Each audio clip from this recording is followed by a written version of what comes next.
Guilherme, quase que jogaram água no leite aí, hein? O leite Pois quase que é, né? ficou aguado, meu amigo.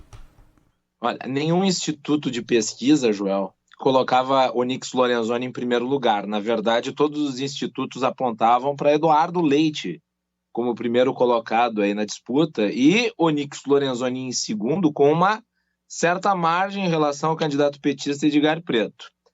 A única pesquisa que apontou um movimento que eu acho que era importante foi a última pesquisa do IPEC publicada aqui no estado.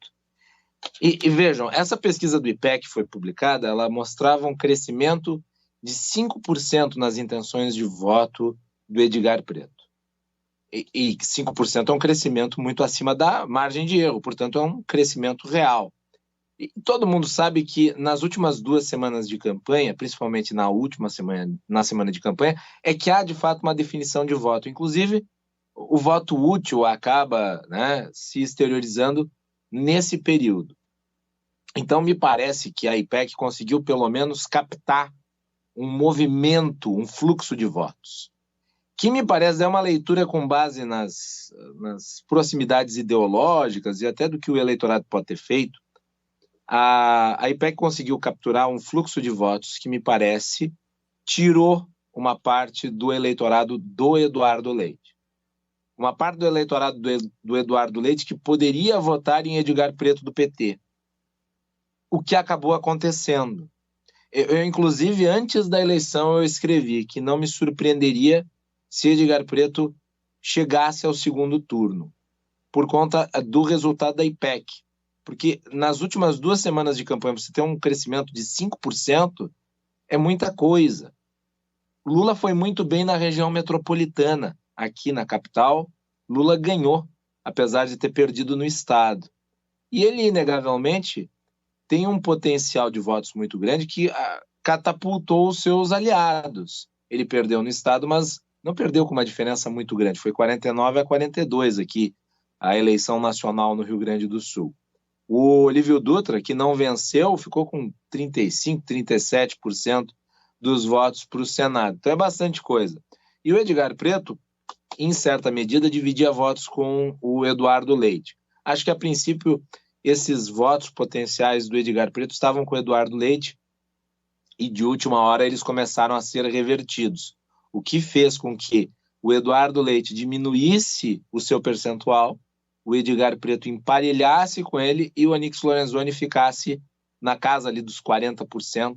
Foi o resultado que ele teve, porque é um eleitorado mais fixo em termos de posicionamento ideológico, um eleitorado mais próximo ao presidente Jair Bolsonaro, e daí ele estar no primeiro turno com esta margem em relação ao segundo colocado.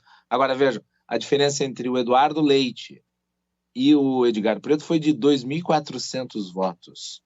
Até o último momento, até o último percentual de votos ser apurado, ninguém se manifestava, porque ninguém tinha certeza se iria para o segundo turno ou não. Agora, é um segundo turno complicadíssimo, né, pro Eduardo Leite, que até assumir, né, Joel, que seria candidato à reeleição, participou de uma disputa que o Brasil acompanhou com muita atenção e que acabou tendo um resultado catastrófico nas urnas, né, que foi essa divisão do PSDB, quem seria indicado para a presidência da República, acabou que o partido optou por não ter um candidato próprio, e aí o Eduardo Leite voltou para o estado para tentar disputar a reeleição. Isso, na sua opinião, foi o que mais o prejudicou? Algo da imagem dele que pode ter ficado arranhada enquanto ele era também governador do Rio Grande do Sul? Qual que é o balanço que dá para fazer desse resultado? Até porque imagino que vai ser algo que vai ser trabalhado, melhorado para um segundo turno, né? E o Leite estava meio que como um popstar da política, né? Ele é bem visto por segmentos importantes da sociedade, mas me parece que se desgastou por uma série de fatores. Eu vou começar rapidamente aqui falando sobre a sua conduta no segundo turno, tá? No segundo turno, eu acho que a grande dificuldade do Eduardo Leite vai ser encontrar um posicionamento de equilíbrio. Por que eu digo isso? Porque o Onyx Lorenzoni já tem um candidato de segundo turno, é Bolsonaro. Eduardo Leite, entretanto, para vencer, ele precisa dos 26% que o Edgar Preto fez. Ele precisa desse conjunto de votos na integralidade. Porque ele fez 26%, Edgar Preto fez 26%, se somar os 2 percentuais, tem mais do que o Onyx Lorenzoni. Mas, de qualquer modo, ele vai precisar atrair o eleitorado de esquerda. Ele vai subir no palanque de Lula? Essa é a pergunta. Se ele subir no palanque de Lula, ele atrai todos os votos de esquerda, mas ele não espanta alguns dos eleitores que já votaram nele, porque existem eleitores com um perfil liberal, um perfil mais conservador, que votaram em Eduardo Leite. Eduardo Leite fez um governo liberal aqui no Estado do Rio Grande do Sul, fez privatizações, fez reformas. Foi um governo com uma linha muito clara, reformista. Não é uma linha de esquerda. Macalossi, se você olhar de São Paulo para baixo, pegando parte do Sudeste e o Sul, tá tudo azul. Ou seja, o Bolsonaro venceu em todos esses locais. Pela lógica, o Onyx Lorenzoni sai na frente. O cara deve ser o favorito para vencer no segundo turno. Deve. É isso? Eu acho que ele é favorito, porque o caminho que o Eduardo Leite precisa percorrer para vencer é muito difícil. Entendi. Os demais candidatos, à exceção do Edgar Preto, os que tiveram percentual relevante de votos, são todos candidatos com perfil conservador, né?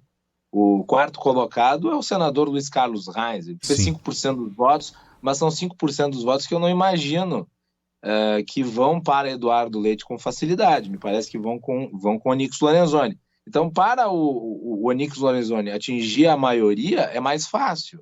E o Eduardo Leite ele vai precisar saber qual que é o tom dele, porque ele pode não angariar todos os apoios de esquerda se ele subir, né, no palanque do Lula, e perder uma parte do eleitorado que ele tem, que é um eleitorado com perfil liberal, que daí vai pensar, bom, eu não quero o PT de jeito nenhum, e vai para o Onyx Lorenzoni.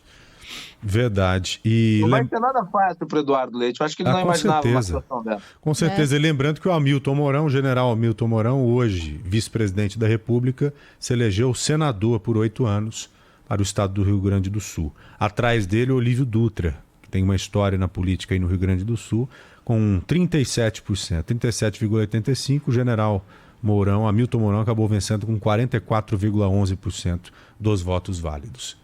É isso o aí. O Hamilton Mourão foi muito beneficiado, Joel, pelo voto útil antipetista aqui no estado, né? O Olívio Dutra, ele apareceu no cenário de última hora, ele tem um nome consolidado na esquerda gaúcha, isso fez ele ter um percentual de votos que o colocou nas pesquisas à frente do Hamilton Mourão e da Ana Amélia Lemos, e me parece que o Hamilton Mourão canibalizou uma parte dos votos da Ana Amélia Lemos e daí ganha a disputa, mas com um voto útil. Quer dizer, conservadores divididos entre vários candidatos se unem contra um que poderia eventualmente pela esquerda vencer a eleição. E nós tivemos uma desistência de última hora também de uma candidata com perfil conservador, que é a comandante Nádia. Ela desistiu de última hora, assim, nos últimos 3 dias. Sim. E esses votos dela foram para o Hamilton Mourão, porque ela o apoiou. Agora, a gente vai ter segundo turno aí no Rio Grande do Sul, segundo turno também em Santa Catarina, entre Jorginho Melo e Décio Lima. Agora, Paraná com a situação resolvida em primeiro turno, né, com Ratinho Júnior reeleito. Qual que deve ser o peso dessa reeleição na configuração nacional? Um apoio, por exemplo, a um dos candidatos à presidência da República. Dá para contar que é um apoio garantido ao presidente, candidato à reeleição Jair Bolsonaro? Acho que sim, com certeza. Se eu não me engano, o Ratinho Júnior já apoiava Bolsonaro no primeiro turno, né? E todos os candidatos principais em Santa Catarina, onde Bolsonaro teve o melhor percentual de votos do país, todos os candidatos, à exceção de um, são com perfil conservador, né? Eu acho que dos 3 estados do Sul, o que o Lula desempenhou melhor foi aqui no Rio Grande do Sul, ainda que tenha perdido. Entendi. É isso. Região metropolitana, principalmente, capital.